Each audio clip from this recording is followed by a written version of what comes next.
We have a complete process where once the client becomes a client, we then allocate a specific designer depending on demographics, geographics and timing.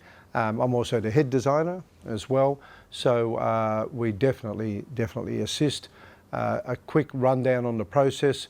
Once a client becomes a client, at that stage they haven't met one of our interior designers, then I go to their home with the designer, so we call that a design brief.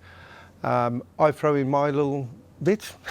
The designer gets her brief as well from the client on colours, tones, the type of bathroom, whether it's Hampton, Art Deco, etc. I brief the designer on some technical aspects.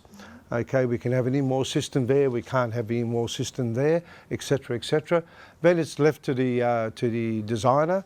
That usually takes about a month or 6 weeks, depending how decisive the client is. The designer will actually take your hand, take you to a tile shop, take you to a bathroom wear outlet, choose those items with you. If you find it difficult to get out, the designer will actually bring those items to your place. Or if you would like a storyboard, they can bring it here to HQ on this lovely table, set out all the items so you can get a more of a visual, a feel.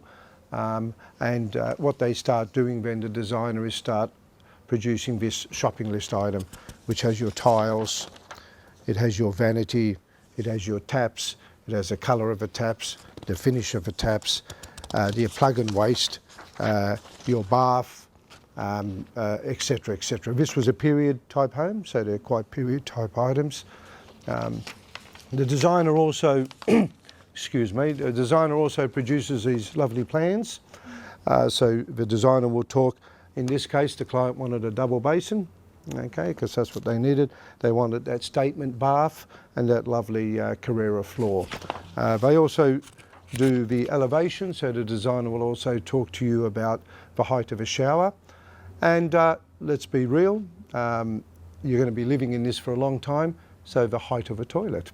Yes, okay, because some can appear too high. So they'll go into all of that detail, the tones, colours, etc. So yes, we do help with design. We can do Hampton, Georgian, Victorian, Federation, Modern, Art Deco, and I suppose we should throw in contemporary.